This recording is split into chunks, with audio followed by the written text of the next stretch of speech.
Hi ಎಲ್ರಿಗೂ ನಮಸ್ಕಾರ. Welcome back to Shalini Gowda Kannada vlogs. ಎಲ್ಲರೂ ಹೇಗಿದ್ದೀರಾ? ಎಲ್ಲರೂ ಚೆನ್ನಾಗಿದ್ದೀರಾ ಅಂತ ಅಂದ್ಕೊಂಡಿದ್ದೀನಿ. ಇದು ಸ್ಯಾಟರ್ಡೇ ನೈಟ್ ವ್ಲಾಗು. ನೈಟಿಂದ ವ್ಲಾಗ್ ಸ್ಟಾರ್ಟ್ ಮಾಡಿದೆ. ನೈಟ್ ಊಟ ಎಲ್ಲ ಮಾಡಿ ಮೂವಿ ನೋಡ್ಕೊಂಡು ಕೂತಿದ್ದು. ಮೂವಿ ನೋಡಬೇಕಾದ್ರೆ ಐಸ್ ಕ್ರೀಮ್ ತಿನ್ನಬೇಕು ಅನಿಸ್ತಾ ಇತ್ತು. ಅದಕ್ಕೋಸ್ಕರ ಐಸ್ ಕ್ರೀಮ್ ಬುಕ್ ಮಾಡಿದ್ರು. ನಮಗೆಲ್ಲ ಚೋಕೋಬಾರು, ನಮ್ಮ ನಾದಿನಿಗೆ ಕೋನ್ ಐಸು. ಸೊ ಅದಕ್ಕೋಸ್ಕರ ತೋರಿಸ್ತಾ ಇದ್ದೆ, ನಿನಗೆ ಮಾತ್ರ ಕೋನ್ ಐಸಾ ಅಂತ. ಸೊ ಈ ಥರ ಬಂದಿತ್ತು ಆ cone ice. First time try ಮಾಡಿದ್ದು ಅನಿಸ್ತು, ಅದಕ್ಕೆ ಐಸ್ ಕ್ರೀಮ್ ಬುಕ್ ಮಾಡಿ ಇವಾಗ ಐಸ್ ಕ್ರೀಮ್ ತಿಂತಾ ಇದ್ದೀವಿ. ಚೋಕೋಬಾರ್ ಐಸ್ ಆರ್ಡರ್ ಮಾಡಿರೋದು. ಇವಾಗ ಐಸ್ ಕ್ರೀಮ್ ತಿಂತಾ ಇದ್ದೀವಿ. ಇವತ್ತು ಸ್ಯಾಟರ್ಡೆ ಅಲ್ವಾ, ಅದಕ್ಕೋಸ್ಕರ ತಂದ್ಕೊಡ್ತೀನಿ. ಹಾಂ, ಅವಳಿಗೆ ಅದು ಯಾವುದೋ ಕೋನ್ ಐಸ್ ಹೇಳ್ದೆ ತಾನೆ ನಾನು ಅವಾಗಲೇ. ಇದು ಕೋನ್ ಐಸು. ಇವಾಗ ಐಸ್ ತಿನ್ನಬೇಕು. ಇವತ್ತು ಸ್ಯಾಟರ್ಡೆ ಅಲ್ವಾ, ಅದಕ್ಕೋಸ್ಕರ ಲೇಟಾಗಿ ಮಲ್ಕೊಳ್ಳೋ. ನಾಳೆ ಸಂಡೇ ಲೇಟಾಗಿ ಎದ್ದೇಳ್ಬೋದಲ್ಲ, ಅದಕ್ಕೆ ಐಸ್ ಕ್ರೀಮ್ ತಿನ್ಬೇಕನ್ನಿಸ್ತು. ಅದಕ್ಕೆ ಐಸ್ ಕ್ರೀಮ್ ಆರ್ಡರ್ ಮಾಡಿ ತಿಂತಾ ಇದ್ದೀವಿ.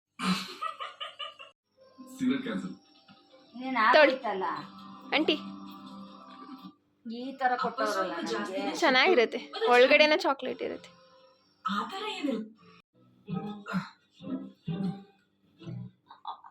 ತೋರಿಸಿ ನೋಡಿ, ಒಳಗಡೆ ಚಾಕ್ಲೇಟ್. ವೈಟ್ ಇದೆ. ಅವಳಿಗೆ ಹೇಳ್ದೆ ವೆನಿಲಾ ಮಾಡು ಅಂತ, ಅವಳೆಲ್ಲ ಚಾಕ್ಲೇಟ್. ಅದ್ರೊಳಗಡೆ ಯಾವ್ದಾದ್ರು ಇರ್ಬೇಕಾ? ಇಲ್ಲ, ಅದು ಇದೇನೆ ಚಾಕ್ಲೇಟ್ ಇದೆ.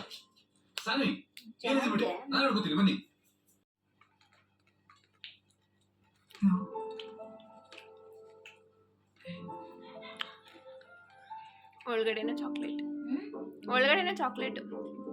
ಅದ್ರೊಳಗಡೆ ಇನ್ನೊಂದು ಚಾಕ್ಲೇಟ್ ಇದೆ. ಅದು ಅದೇ ಇನ್ನೊಂದು ಚಾಕ್ಲೇಟ್ ಐತೆ ನೋಡಿ. ಅಲ್ಲ, ಇದೆಲ್ಲ ಏನಿದು? ಅದೆಲ್ಲ ಇದು ಡ್ರೈ ಚಾಕ್ಲೇಟು.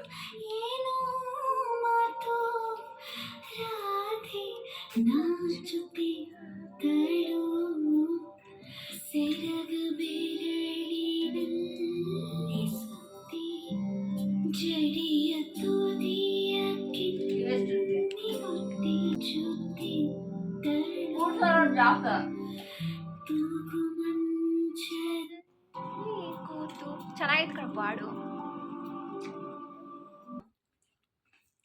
3 ಜನನು ಮಾತಾಡ್ಕೊಂಬಿಟ್ಟು ಕುಸ್ಕಾನು ಶಾಪಿಂಗ್ ಹೋಗಿದ್ರು.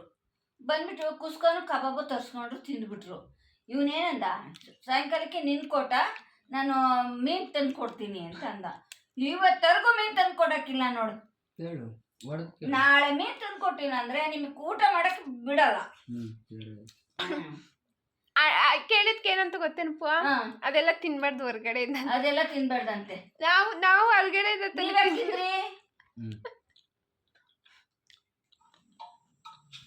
ನೋಡಿ. ಟೈಮ್ ಕರೆಕ್ಟಾಗಿ ಇವಾಗ 12 ಆಗಿದೆ. ಇವಾಗ ಎಲ್ಲರೂ ಐಸ್ ಕ್ರೀಮ್ ತಿಂದು ಮುಗಿಸಿದ್ರು. ಇದು ಅಪ್ಪು ಕೊಟ್ಟಿದ್ದೆ, ಅದು ಚೆನ್ನಾಗಿರಲಿಲ್ಲ ಐಸ್ ಕ್ರೀಮ್ ಅಂತ ಹೇಳಿದ್ರು. ಇದು ಯಾವುದೋ ಬೇರೆ ಫ್ಲೇವರ್ ಬಂದಿತ್ತು, ಅದು ಚೆನ್ನಾಗಿಲ್ಲ, ಇಷ್ಟ ಇಲ್ಲ ಅಂತ ಹಂಗೆ ಬಿಟ್ಬಿಟ್ರು. ಇನ್ನು ನಾವೆಲ್ಲ ಐಸ್ ಕ್ರೀಮ್ ತಿನ್ಕೊಂಡು ಮೂವಿ ನೋಡಿಕೊಂಡು ಮಾತಾಡ್ಕೊಂಡು ಕೂತಿದ್ದು. ಸೊ ನೋಡಿ, ಮೂವಿ ನೋಡ್ತಾ ಇದ್ದಾರೆ ಎಲ್ಲರೂ. ನಾನು ನೋಡ್ತಾ ಇದ್ದೆ ಐಸ್ ಕ್ರೀಮ್ ತಿಂದಾಯ್ತಲ್ಲ ಅಂತ.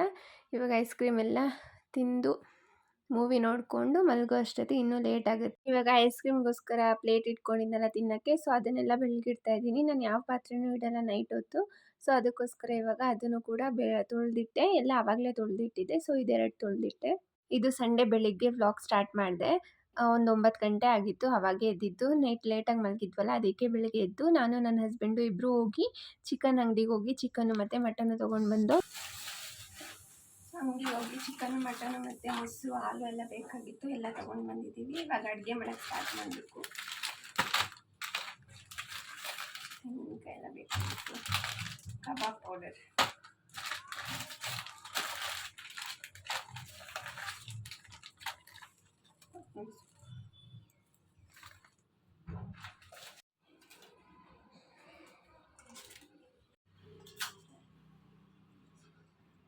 ಚಿಕನ್ನು ಮಟನ್ ಎರಡೂ ತಗೊಂಡು ಬಂದಿದ್ದೀನಿ.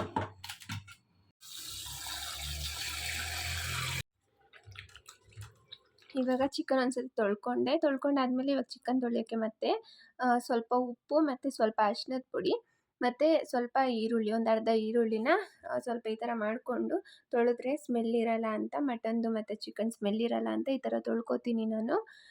ಸೊ ತುಂಬ ಸತಿ ಒಂದು 2, 3, 4 ಸತಿ ತೊಳ್ಕೊತೀನಿ ಚೆನ್ನಾಗಿ ಆ ಸ್ಮೆಲ್ ಹೋಗೋವರೆಗೂ. ಯಾಕಂದರೆ ಮಟನ್ ಸ್ಮೆಲ್ ಎಲ್ಲ ಇಷ್ಟ ಆಗಲ್ಲ. ಅದಕ್ಕೋಸ್ಕರ ಈ ಥರ ತೊಳ್ಕೊಂಡ್ರೆ ಅಷ್ಟೊಂದು ಸ್ಮೆಲ್ ಬರಲ್ಲ ಅಂತ ಈ ಥರ ತೊಳ್ಕೊತೀನಿ. ಇವಾಗ ಮಟನ್ನು, ಚಿಕನ್ ಎಲ್ಲ ತೊಳ್ಕೊತಾ ಇದ್ದೀನಿ.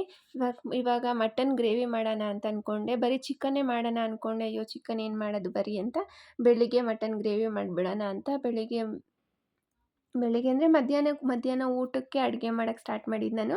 ಯಾಕಂದರೆ ಎಲ್ಲರೂ ಎದ್ದೇಳೋದೇ ಲೇಟು. ಅದಕ್ಕೋಸ್ಕರ ಮಧ್ಯಾಹ್ನ ಊಟಕ್ಕೆ ಅಂತಲೇ ಮಟನ್ ಗ್ರೇವಿ ಮತ್ತು ಪರೋಟ ಮಾಡಿದೆ ಸ್ವಲ್ಪ, ಮತ್ತು ಸ್ವಲ್ಪ ಚಪಾತಿನೂ ಮಾಡಿದೆ. ಆಮೇಲೆ ಬಿರಿಯಾನಿ ತಿನ್ನಬೇಕು ಅನಿಸ್ತಾ ಇತ್ತು ನನಗೆ, ಯಾಕೋ ನಮ್ಮ ಥರ ಬಿರಿಯಾನಿ ತಿನ್ನಬೇಕು ಅನಿಸ್ತಾ ಇತ್ತು. ಸೊ ಅದಕ್ಕೋಸ್ಕರ ಅದನ್ನು ಮಾಡಿದೆ. ಬಿರಿಯಾನಿ ರೆಸಿಪಿ ಏನು ನಾನು ತೊಗೊಳಕ್ಕೆ ಹೋಗಿಲ್ಲ. ಮಟನ್ ಗ್ರೇವಿ ರೆಸಿಪಿ ತೊಗೊಂಡಿದ್ದೀನಿ, ಅದನ್ನು ಶಾರ್ಟ್ಸಲ್ಲಿ ಅಪ್ಲೋಡ್ ಮಾಡಿದ್ದೀನಿ, ಅದನ್ನು ನೋಡ್ಕೋಬೋದು. ಇವಾಗ ಎಲ್ಲರೂ ಎದ್ದು ಬಂದರು. ಸೊ ಅದಕ್ಕೆ ಇವಾಗ ಒಬ್ರೊಬ್ರಿಗೇ ಚಪಾತಿ ಮಾಡಿಕೊಡ್ತಾ ಇದ್ದೀನಿ. ಪರೋಟ ಮಾಡಿದೆ, ತುಂಬ ಕೈ ನೋವು ಬರುತ್ತೆ ಅಂತ ಸ್ಟಾಪ್ ಮಾಡಿಬಿಟ್ಟೆ. ಇನ್ನೆಲ್ಲರಿಗೂ ನಾರ್ಮಲ್ ಚಪಾತಿ ಹಾಕ್ಕೊಡೋಣ ಅಂತ ಚಪಾತಿ ಮಾಡ್ತಾ ಇದ್ದೀನಿ. ನೋಡಿ ಬಿರಿಯಾನಿ ಸ್ವಲ್ಪನೇ ಮಾಡ್ಕೊಂಡಿದ್ದೆ, ಚಪಾತಿನೂ ಇತ್ತಲ್ಲ ಅದಕ್ಕೋಸ್ಕರ. ಬಿರಿಯಾನಿ, ಚಪಾತಿ ಮತ್ತು ಮಟನ್ ಗ್ರೇವಿ ಇದಿಷ್ಟು ಮಾಡಿದ್ದೆ. ಮಧ್ಯಾಹ್ನ 12 ಆಯಿತು ನಾವು ತಿನ್ನೋ ಅಷ್ಟೊತ್ತಿಗೆ. ಸೊ ತಿಂಡಿ ಎಲ್ಲ ತಿನ್ಕೊಂಡು ಕೂತ್ಕೊಂಡಿದ್ದೆ. ಗಾಳಿ ಚೆನ್ನಾಗಿ ಬೀಸ್ತಾ ಇತ್ತು ಮನೆ ಒಳಗಡೆ. ಇನ್ನು ತಿಂಡಿ ಎಲ್ಲ ತಿಂದಾದಮೇಲೆ ಪಾತ್ರೆಗಳೆಲ್ಲ ತುಂಬ ಇತ್ತು.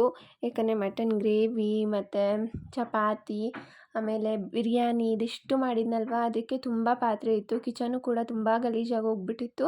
ಇನ್ನು ಮತ್ತೆ ನೈಟ್ಗೋಸ್ಕರ ಸಾರು ಮಾಡಬೇಕಿತ್ತಲ್ವ, ಅದಕ್ಕೋಸ್ಕರ ಎಲ್ಲ ಒಂದು ಸ್ವಲ್ಪ ಕ್ಲೀನ್ ಮಾಡ್ಕೊಂಡು ಬಿಡೋಣ. ಯಾಕಂದರೆ ಹಂಗಂಗೆ ಮಾಡೋಕ್ಕಾಗೋದಿಲ್ಲ, ಆಮೇಲೆ ಇನ್ನೂ ಜಾಸ್ತಿ ಆಗೋಗ್ಬಿಡುತ್ತೆ ಸಾರು ಮಾಡಬೇಕಾದ್ರೆ. ಅದಕ್ಕೆ ಎಲ್ಲ ಸ್ವಲ್ಪ ಲೈಟಾಗಿ ಮೇಲೇ ಒರೆಸ್ಕೊಳ್ಳೋಣ ಅಂತ ಮೇಲೆ ಒರೆಸ್ಕೊತಾ ಇದ್ದೀನಿ. ಸ್ವಲ್ಪ ನೀಟಾಗಿದ್ದರೆ ಮನಸ್ಸಾಗುತ್ತೆ ಅಡುಗೆ ಮಾಡೋಕ್ಕೆ. ಸೊ ಅದಕ್ಕೆ ಸ್ವಲ್ಪ ಏನು ಜಾಸ್ತಿ ಕ್ಲೀನ್ ಮಾಡಿಲ್ಲ, ಸ್ವಲ್ಪ ಕ್ಲೀನ್ ಮಾಡಿದೆ. ನೋಡಿ ಇಷ್ಟು ಪಾತ್ರೆ ಆಗಿತ್ತು. ಇವಾಗ ಚಿಕನ್ನು ಕೂಡ ಎತ್ತಿಟ್ಕೊಂಡಿದ್ದೀನಿ. ಇವಾಗ ಚಿಕನ್ ಸಾರು ಮಾಡಬೇಕು. ಚಿಕನ್ ಸಾರು ಮಾಡೋಕ್ಕೆ ಬೆಳ್ಳುಳ್ಳಿ ಬೇಕಲ್ವ, ಅದಕ್ಕೋಸ್ಕರ ಸ್ವಲ್ಪ ಜಾಸ್ತಿನೇ ಬೇಕು. ಅದಕ್ಕೆ ಕುತ್ಕೊಂಡು ಬಿಡಿಸೋಣ ಅಂತ ಬಂದು ಕುತ್ಕೊಂಡು ಟಿ ವಿ ನೋಡಿಕೊಂಡು ಬಿಡಿಸ್ತಾ ಇದ್ದೆ. ಇವಾಗ ಇದೆಲ್ಲ ಬಿಡಿಸ್ಕೊಂಡು ಚಿಕನ್ ಸಾರು ಕೂಡ ರೆಡಿ ಮಾಡಿಕೊಂಡೆ. ಈ ರೆಸಿಪಿನೂ ಕೂಡ ನಾನು ಶಾರ್ಟ್ಸಲ್ಲಿ ಅಪ್ಲೋಡ್ ಮಾಡಿದ್ದೀನಿ. ಮತ್ತು ಆ ಸಾರಲ್ಲಿರೋ ಚಿಕನ್ನೇ ತೆಗೆದ್ಬಿಟ್ಟು ಚಿಕನ್ ಪಲ್ಯನೂ ಮಾಡ್ತೀನಿ, ಅದನ್ನು ಕೂಡ ಅಪ್ಲೋಡ್ ಮಾಡಿದ್ದೀನಿ ಶಾರ್ಟ್ಸಲ್ಲಿ. ಮತ್ತು ಗ್ರೀನ್ ಕಲರ್ ಕಬಾಬು ಮಾಡ್ಕೊಂಡಿದ್ದೆ, ಈ ರೆಸಿಪಿನೂ ಕೂಡ ಶಾರ್ಟ್ಸಲ್ಲಿ ಅಪ್ಲೋಡ್ ಮಾಡಿದ್ದೀನಿ. ನೀವೆಲ್ಲ ಈ ರೆಸಿಪಿನ ಶಾರ್ಟ್ಸಲ್ಲಿ ಚೆಕ್ ಮಾಡ್ಬೋದು. ಸೊ ಇವಾಗ ಸಾಂಬಾರು, ಪಲ್ಯ ಮತ್ತು ಕಬಾಬಿಗೆ ಎಲ್ಲ ಕಲಸಿಟ್ಟಾಯಿತು. ಇವಾಗ ಸಂಜೆ ಆಗಿತ್ತು, ಒಂದು 6 ಗಂಟೆ 6:30 ಆಗಿತ್ತು. ಸೊ ಆವಾಗ ಟೀ ಕುಡಿಬೇಕಾಗಿತ್ತು ಅಂತ ಟೀ ಮಾಡ್ತಾಯಿದ್ದೀನಿ. ಸ್ವಲ್ಪ ಬಿಸ್ಕೆಟ್ ತಂದಿದ್ರು ನನ್ನ ಮೈದ್ನ. ಸೊ ಟೀ ಜೊತೆ ತಿನ್ನೋಣ ಅಂತ ಇವಾಗ ಟೀ ಮಾಡ್ತಾ ಇದ್ದೀನಿ. ಟೀ ಎಲ್ಲ ಮಾಡಿದ್ಮೇಲೆ ಮತ್ತೆ ಇನ್ನೊಂದು ಸತಿ ಕ್ಲೀನ್ ಮಾಡಬೇಕು. ಸಂಡೇ ಅಂತೂ ಬೆಳಿಗ್ಗೆ ನಿಂತ್ಕೊಂಡಿದ್ದು ನೈಟ್ ಆಗೋಯಿತು. ಎಲ್ಲ ಕ್ಲೀನ್ ಮಾಡು, ತಿನ್ನು ಬಾ ಕ್ಲೀನ್ ಮಾಡು, ಅಡುಗೆ ಮಾಡು, ತಿನ್ನು ಬಾ ಕ್ಲೀನ್ ಮಾಡು, ಇಷ್ಟೇ ಆಗೋಗ್ಬಿಟ್ಟಿತ್ತು. ಆ ಕಡೆ ಟೀ ಕುದೀತಾ ಇತ್ತು. ಅಷ್ಟರಲ್ಲಿ ನಾನು ಆವಾಗಲೇ ಪಾತ್ರೆ ಎಲ್ಲ ತೊಳೆದಿಟ್ಟಿದ್ನಲ್ವ, ಅದನ್ನೆಲ್ಲ ಜೋಡಿಸಿಟ್ಕೊಳ್ಳೋಣ ಅಂತ ಅದನ್ನು ಜೋಡಿಸಿಟ್ಕೊತಾ ಇದ್ದೆ. ಆ ಪಾತ್ರೆ ಎಲ್ಲ ತೊಳೆದಾದ್ಮೇಲೆ ಇನ್ನೊಂದು ಸತಿ ಸಾಂಬಾರು ಮಾಡಿದ್ನಲ್ಲ, ಆ ಪಾತ್ರೆ ಎಲ್ಲ ಇತ್ತು, ಅದನ್ನು ಕೂಡ ತೊಳೆದಿಟ್ಟಿದ್ದೆ. ಇವಾಗ ಅದನ್ನೆಲ್ಲ ಪಾತ್ರೆಗಳನ್ನೆಲ್ಲ ಜೋಡಿಸ್ಕೊತಾ ಇದ್ದೀನಿ. ಮತ್ತು ಸ್ವಲ್ಪ ಸ್ವೀಟ್ ರೆಸಿಪಿ ಮಾಡಬೇಕಾಗಿತ್ತು. ಸೊ ಅದಕ್ಕೋಸ್ಕರ ಬಾದಾಮಿನ ನೆನೆಸಿಡು ಅಂತ ನಮ್ಮ ಅತ್ತೆ ಹೇಳ್ತಾಯಿದ್ರು. ಅದಕ್ಕೆ ಬಾದಾಮಿನೂ ಕೂಡ ನೆನೆಸಿಟ್ಟೆ ಸೈಡಲ್ಲಿ. ಇವಾಗ ಟೀ ಎಲ್ಲ ಕುದಿಯೋಷ್ಟೊತ್ತಿಗೆ ಪಾತ್ರೆ ಜೋಡಿಸ್ಕೊಳ್ಳೋಣ ಅಂತ ಪಾತ್ರೆ ಜೋಡಿಸ್ಕೊತಾ ಇದ್ದೀನಿ. ಕಡಲೆಬೇಳೆ ಪಾಯಸ ಮಾಡಬೇಕಾಗಿತ್ತು. ನನ್ನ ಮೈದನ್ನ ಕಡಲೆಬೇಳೆ ಪಾಯಸ ಬೇಕು ಅಂತ ಲಾಸ್ಟ್ ವೀಕಿಂದನೂ ಕೇಳ್ತಾಯಿದ್ರು. ಸೊ ಅದಕ್ಕೋಸ್ಕರ ಇವತ್ತು ಮಾಡೋಣ ಅಂತ ತಂದುಕೊಟ್ಟಿದ್ರು. ಸೊ ಇವಾಗ ಅದನ್ನು ಕೇರ್ತಾ ಇದ್ದೀನಿ. ಅದರಲ್ಲಿ ಏನಾದರೂ ಕಲ್ಲೇನಾದರೂ ಇದೆಯಾ ಅಂತ ಚೆಕ್ ಮಾಡಬೇಕಲ್ವ, ಅದಕ್ಕೋಸ್ಕರ ಕೇರ್ಬಿಟ್ಟು ಅದನ್ನು ಬೇಯಕ್ಕಿಡಬೇಕು. ಅದಕ್ಕೆ ಇವಾಗ ಅದನ್ನು ಕೇರಿ ಬೇಯಕ್ಕಿಡ್ತೀನಿ. ಅಷ್ಟರಲ್ಲಿ ಟೀ ಕೂಡ ಆಗುತ್ತೆ.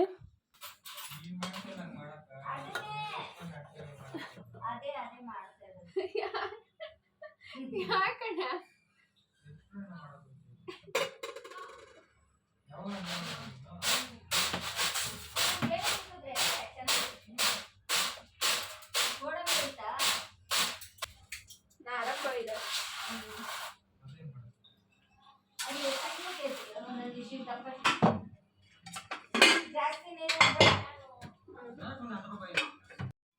ಇವಾಗ ಕಾಳನ್ನೂ ಕೂಡ ಬೇಯಕ್ಕಿಡ್ತಾ ಇದ್ದೀನಿ. ಅದು ಬೇಯೋ ಅಷ್ಟೊತ್ತಿಗೆ ಟೀ ಕುಡಿದ್ರೆ ಇನ್ನು ಮಿಕ್ಕಿದ ಪ್ರೋಸೆಸ್ ಎಲ್ಲ ಮಾಡೋಕ್ಕೆ ಈಸಿ ಆಗುತ್ತೆ ಅಂತ ಇವಾಗ ಅದನ್ನು ಕೂಡ ಬೇಯಕ್ಕಿಡ್ತಾ ಇದ್ದೀನಿ.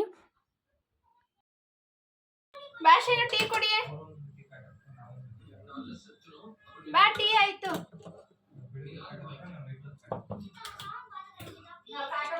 ಕೇಳಿಸಲ್ಲ, ರೂಮ್ಗಳು ಇವಾಗ ಟೀ ಆಯಿತು. ಸೊ ಇವಾಗ ಟೀ ಮತ್ತು ಬಿಸ್ಕೆಟು 2 ಕೂಡ ಇದೆ. ಇವಾಗ ಟೀ ಎಲ್ಲ ಕುಡ್ದಾದ್ಮೇಲೆ ಮತ್ತೆ ಬಂದು ಸ್ಟಾರ್ಟ್ ಮಾಡ್ಕೊಳ್ಬೇಕು. ದ್ರಾಕ್ಷಿ ಗೋಡಂಬಿ ಸಾಕಾಗ್ಲಿಲ್ಲ ಅನ್ಸುತ್ತಲ್ಲ. ಸ್ವಲ್ಪ ನಾನು ಇದೆಲ್ಲ ಅದ ಮಾಡೋ ತನಕ ಮಾಡ್ತಾ ಇರ್ತೀನಿ, ನೀನೇ ಬರಬೇಕು ಇಲ್ಲಿ.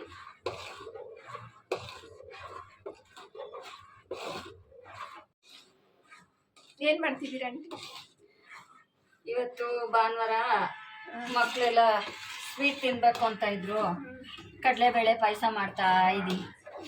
ಸ್ವೀಟ್ ಕಡಲೆಬೇಳೆ. ಯಾರು ಹೇಳ್ಕೊಟ್ಟಿದ್ದು? ಇದು ನಮ್ಮ ಅತ್ತೆ ಹೇಳ್ಕೊಟ್ಟಿದ್ದು, ನಮ್ಮ ಯಜಮಾನ್ರ ಅಮ್ಮ. ಇವಾಗ ನಾನು ಕಲಿತಾ ಇದ್ದೀನಿ. ಇವಾಗ ನನ್ನ ಸೊಸೆ ಕಲಿಸ್ತಾ ಇದ್ದೀನಿ. ನಮ್ಮ ಅತ್ತೆ ನನಗೆ ಹೇಳ್ಕೊಟ್ರು, ನಾನು ಇವಾಗ ನನ್ನ ಸೊಸೆಗೆ ಹೇಳ್ಕೊಡ್ತಾ ಇದ್ದೀನಿ. ಹಂಗೆ ಒಬ್ಬರಿಂದ ಒಬ್ಬರು. ಆಯ್ತಾ? ತುಂಬ ಚೆನ್ನಾಗಿರುತ್ತೆ. ಒಂದ್ಸತಿ ಮಾಡ್ಕೊಂಡು ನೋಡಿ. ರೆಸಿಪಿ ಹಾಕಿರ್ತಾಳೆ, ತುಂಬ ಚೆನ್ನಾಗಿರುತ್ತೆ ಇದು ಸ್ವೀಟು. ಮಟನ್ನು ಅದೆಲ್ಲ ಮಾಡಿದಾಗ ಚೆನ್ನಾಗಿರುತ್ತೆ. ಮಾಡಿ ನೋಡಿ ಒಂದ್ಸತಿ, ಕಮೆಂಟ್ ಹಾಕಿ, ಮಾಡಿಬಿಟ್ಟು ನೋಡಿ.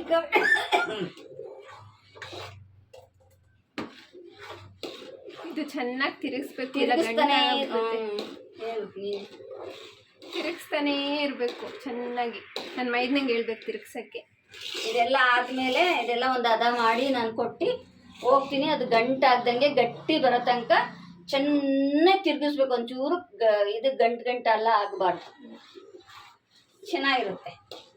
ಮಕ್ಕಳಿಗೆಲ್ಲ ಸ್ಕೂಲ್ಗೆ ಚೆನ್ನಾಗಿರ್ತದೆ. ಯಾವಾಗೂ ಒಂದೇ ಥರ ಮಾಡಿ ಬೋರ್ ಆಗೈತೆ ಅಂತ ಇವತ್ತು ನನ್ನ ಮೈದ್ನ ಕೇಳಿದ್ರು. ಅವಾಗ ತಿಂತಾ ಇದ್ರಂತೆ. ತುಂಬಾ ಇಷ್ಟ ಅವನಿಗೆ, ತುಂಬಾ ಇಷ್ಟ. ಕಡಲೆಬೇಳೆ ಪಾಯಸ ಮಾಡು, ಕಡಲೆಬೇಳೆ ಪಾಯಸ ಮಾಡಿ ಅಂತ. ಅದಕ್ಕೆ ಇವತ್ತು ಮಾಡ್ಬಿಡೋಣ ಅಂತ ಮಾಡ್ತಾ ಇದ್ದೀನಿ. ಅವನಿಗೆ ತುಂಬಾ ಇಷ್ಟ. ಅವನಿಗೆ ಹೋದ ಸಂಡೆನೂ ಕೇಳಿದ್ರು, ಮಾಡೋಕ್ಕಾಗಿಲ್ಲ. ಸೊ ಅದಕ್ಕೋಸ್ಕರ ಈ ಸಂಡೆ ತೊಗೊಂಡು ಬಂದರು, ಮಾಡ್ತಾ ಇದ್ದೀನಿ. ಬೆಳಗ್ಗೆಯಿಂದ ಇಡೀ ದಿನ ಕಿಚನಲ್ಲೇ ಆಗೋಯ್ತು ನೋಡು. ಬೆಳಗ್ಗೆ 10 ಗಂಟೆಗೆ ಕಿಚನಿಗೆ ಬಂದವಳು ನನ್ನ ಸೊಸೆ. ಇಷ್ಟೊತ್ತಾದ್ರೂ ಕಿಚನಲ್ಲೇ ಇದ್ದಾಳೆ.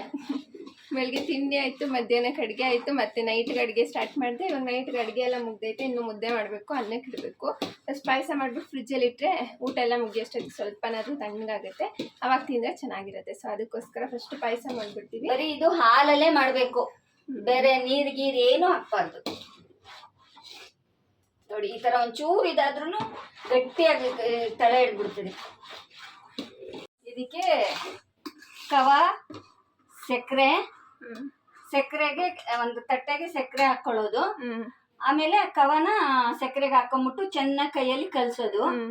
ಆಮೇಲೆ ಒಂದು ಪಾತ್ರೆ ಇಡೋದು. ಪಾತ್ರೆ ಇಟ್ಬಿಟ್ಟು ತುಪ್ಪ ಹಾಕೋದು.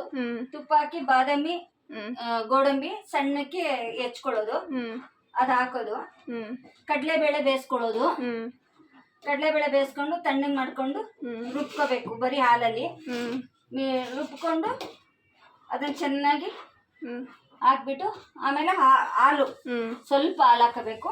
ಅದು ಗಟ್ಟಿ ಆಗೋವರೆಗೂ ಬೇಯಿಸ್ಕೊಂಡು ಸ್ವಲ್ಪ ಬೇಯಿಸಾದ್ಮೇಲೆ ಕವ ಸಕ್ಕರೆ ಕಲಸಿರ್ತೀವಲ್ಲ ಅದನ್ನ ಹಾಕಿ ಮಿಕ್ಸ್ ಮಾಡಿಬಿಟ್ಟು ತಿರುಗ್ತಾ ಇರಬೇಕು ಗಂಟಾಗ್ದಂಗೆ. ಯಾವಾಗ ನಿಲ್ಲಿಸ್ಬೇಕು? ಅದು ಗೊತ್ತಾಗತ್ತೆ ಗಟ್ಟಿ ಬರೋವರೆಗೂ. ಚೆನ್ನಾಗಿ ಒಂದು ಮೀಡಿಯಂ ಗಟ್ಟಿ ಬರೋವರೆಗೂ ತೋರಿಸ್ತೀವಿ. ಅದನ್ನು ಬರೋವರೆಗೂ ತೋರಿಸ್ತೀನಿ. ಈಗ ಇಷ್ಟು ತೆಳ್ಳಗಿದೆ. ಬೇಯ್ತಾ ಹಿಂಗೆ ತಿರ್ಗಿಸ್ತಾ ಗಟ್ಟಿ. ನೋಡಿ, ಒಂದು ಸ್ಲೋ ಅಲ್ಲಿ ಇಕ್ಕಿದ್ದೀನಿ. ನೋಡಿ ಇಲ್ಲಿ ಹೆಂಗೆ ಗಂಟು ಕಟ್ಕೊಂಬಿಟ್ಟಿದೆ. ಈ ಥರ ಕಟ್ಕೋಬಾರ್ದು. ಸ್ಲೋಗಿ ಇಕ್ಕಿ ತುಂಬ ಹೊತ್ತು ಬೇಯಿಸಿ ಬಿಸಿದ್ರಲ್ಲಿ ತಿನ್ನಕ್ಕೆ ಚೆನ್ನಾಗಿರುತ್ತೆ. ಚೆನ್ನಾಗಿ ಅಷ್ಟು ಇದಿರಲ್ಲ. ಫ್ರಿಜ್ಜಲ್ಲಿ ಇಟ್ಕೊಂಡು ಮಾರನೇ ದಿವಸ ತಿಂದು 2-3 ದಿವಸ ತಂಟು ನೀವು ಫ್ರಿಜ್ಜಲ್ಲಿ ಇಟ್ಕೊಂಡು ತಿನ್ಬೋದು. ತುಂಬ ಚೆನ್ನಾಗಿರುತ್ತೆ. ಈ ರೆಸಿಪಿ ನಾನು ಶಾರ್ಟ್ಸಲ್ಲಿ ಅಪ್ಲೋಡ್ ಮಾಡ್ತೀನಿ. ಸೊ ಇದರಲ್ಲೇ ಅಪ್ಲೋಡ್ ಮಾಡಲ್ಲ, ಶಾರ್ಟ್ಸಲ್ಲಿ ಅಪ್ಲೋಡ್ ಮಾಡಿರ್ತೀನಿ. ನಿಮ್ಗೆ ಏನಾದರೂ ಮಾಡಬೇಕು ಅನಿಸಿದ್ರೆ ಶಾರ್ಟ್ಸಲ್ಲಿ ಚೆಕ್ ಮಾಡ್ಕೊಳ್ಳಿ. ಆದರೆ ತುಂಬ ಲಾಂಗ್ ಪ್ರೋಸೆಸ್. ಯಾವತ್ತಾದರೂ ಒಂದಿನ ಮಾಡ್ಕೊಂಡು ತಿನ್ಬೋದು. ಲಾಂಗ್ ವಿಡಿಯೋದಲ್ಲ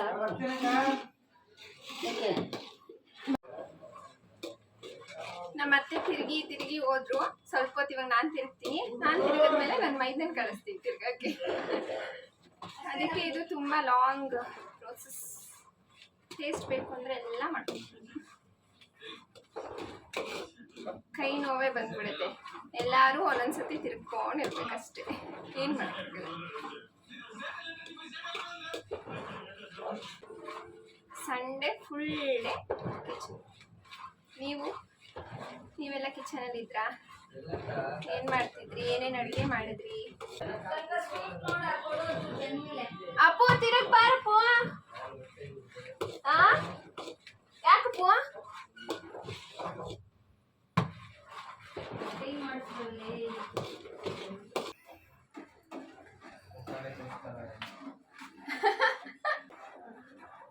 ನೋಡಿ ನಿಂತ್ಕೊಂಡು ಸಾಕಾಯ್ತು, ಅದಕ್ಕೆ ಕುತ್ಕೊಂಡು ತಿರುಗ್ತಾ ಇರಿ. ಆಯ್ತಾ? ಇನ್ನೊಂಚೂರು ನೋಡಿ ಅವಾಗ ಎಷ್ಟು ತೆಳ್ಳಗಿತ್ತು, ಇವಾಗ ನೋಡಿ ಇಷ್ಟೇ ಹೆಂಗಾಗಿದೆ ನೋಡಿ. ಇದು ಇಳುಕಿಟ್ರೆ ಸ್ವಲ್ಪ ಗಟ್ಟಿ ಆಗುತ್ತೆ. ಊಟ ಗೀಟ ಮಾಡಿ ಎಲ್ಲ ಮಾಡೋಷ್ಟೊತ್ತಿಗೆ ಸ್ವಲ್ಪ ಗಟ್ಟಿ ಆಗುತ್ತೆ. ಫ್ರಿಜ್ಜಲ್ಲಿ ಮಿಕ್ಕಿರೋದನ್ನ ಫ್ರಿಜ್ಜಲ್ಲಿ ಇಟ್ಟು ನಾಳೆ ತಿಂದರೆ ತುಂಬ ಟೇಸ್ಟಾಗಿ ಬರುತ್ತೆ. ಈಗ ಆಫ್ ಮಾಡೋದಾ? ಆಫ್ ಮಾಡ್ತಾ ಇದ್ದೀನಿ. ಗಟ್ಟಿ ಆಯ್ತಾ?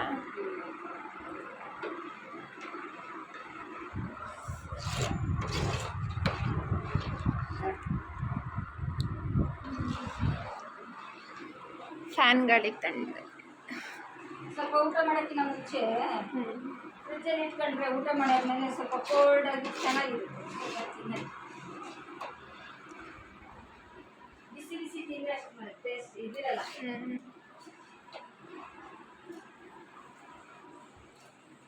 ಸೊ ಇವಾಗ ಪಾಯಸ ಎಲ್ಲ ಆಯಿತು, ಎಲ್ಲ ರೆಡಿ ಮಾಡ್ಕೊಂಡಾಯಿತು.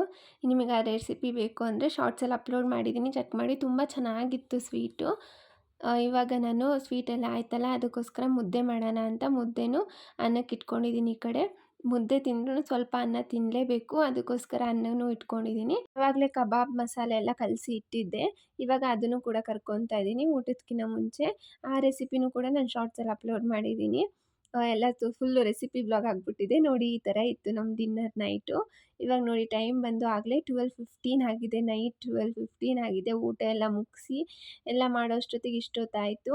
ಇನ್ನೂ ಕೂಡ ಕಿಚನ್ ಕ್ಲೀನ್ ಮಾಡಿಲ್ಲ ನಾನು. ಕಿಚನ್ ಕ್ಲೀನ್ ಮಾಡಬೇಕಿವಾಗ. ಪಾತ್ರೆ ಒಂದು ತೊಳೆದಿಟ್ಟಿದ್ದೆ, ತುಂಬ ಪಾತ್ರೆ ಆಗಿತ್ತು. ಮತ್ತು ಇವತ್ತು 3-4 ಸತಿ ಪಾತ್ರೆ ತೊಳೆದು ಬಿಟ್ಟಿದ್ದೀನಿ. ಪಾತ್ರೆ ಎಲ್ಲ ತೊಳೆದಿಟ್ಟಿದ್ದೆ. ಇವಾಗ ನೀಟಾಗಿ ಕಿಚನೆಲ್ಲ ಒರೆಸ್ಕೋಬೇಕು, ಯಾಕಂದರೆ ನಾನ್ ವೆಜ್ ಮಾಡಿದ್ದಲ್ವ. ನೆಕ್ಸ್ಟ್ ಡೇ ಮತ್ತು ಮಂಡೇ ಇನ್ನೂ ಎಲ್ಲ ಕ್ಲೀನ್ ಮಾಡ್ಕೊಳ್ಬೇಕು. ಅದಕ್ಕೆ ಸ್ವಲ್ಪ ಮೇಲೆ ಕ್ಲೀನ್ ಮಾಡಿಕೊಂಡ್ರೆ ನಾಳೆಗೆ ಈಸಿ ಆಗುತ್ತೆ ಅಂತ ಸೋಪೆಲ್ಲ ಹಾಕಿ ಚೆನ್ನಾಗಿ ಉಜ್ಜಿ ಅದೆಲ್ಲ ಗ್ಯಾಸ್ ಸ್ಟವು ಮತ್ತು ಹಿಂದೆಗಡೆ ಎಲ್ಲ ಆರಿರುತ್ತಲ್ವ ಇದೆಲ್ಲ, ಸೊ ಅದನ್ನೆಲ್ಲ ಒರೆಸ್ಕೊತಾ ಇದ್ದೀನಿ. ಸ್ಲ್ಯಾಬೆಲ್ಲ ಒರೆಸ್ಕೊಂಡೆ. ಇವತ್ತು ಫುಲ್ ಡೇ ಕಿಚನೆಲ್ಲ ಆಯಿತು. ನೀವೇನೇನು ಮಾಡಿದ್ರಿ? ನೀವೇನೇನು ಅಡುಗೆ ಮಾಡಿದ್ರಿ ಅಂತ ಕಮೆಂಟ್ ಮಾಡಿ. ನಿಮಗೇನಾದರೂ ಈ ವಿಡಿಯೋ ಇಷ್ಟ ಆಗಿದ್ದರೆ ಪ್ಲೀಸ್ ಲೈಕ್ ಮಾಡಿ, ಶೇರ್ ಮಾಡಿ ಮತ್ತು ಸಬ್ಸ್ಕ್ರೈಬ್ ಮಾಡ್ಕೊಳ್ಳಿ. ಇನ್ನೂ ಯಾರು ನನ್ನ ಚಾನಲ್ನ ಸಬ್ಸ್ಕ್ರೈಬ್ ಮಾಡ್ದಲೇ ನೋಡ್ತಾ ಇದ್ದೀರಾ, ಪ್ಲೀಸ್ ಸಬ್ಸ್ಕ್ರೈಬ್ ಮಾಡಿ ನೋಡಿ. ಮತ್ತು ಪಕ್ಕದಲ್ಲಿರೋ ಬೆಲ್ ಐಕಾನ್ನು ಕ್ಲಿಕ್ ಮಾಡಿ, ನಿಮಗೆ ಫಸ್ಟು ನೋಟಿಫಿಕೇಷನ್ ಬರುತ್ತೆ. ಸೊ ನಿಮ್ಗೆ ಇವೇನಾದರೂ ಈ ವಿಡಿಯೋ ಇಷ್ಟ ಆಗಿದರೆ ಪ್ಲೀಸ್ ಒಂದು ಲೈಕ್ ಮಾಡಿ. Thanks for watching this video. ಸಿಗ್ತೀನಿ ಇನ್ನೊಂದು ಹೊಸ ವಿಡಿಯೋ ಜೊತೆ. ಬಾಯ್.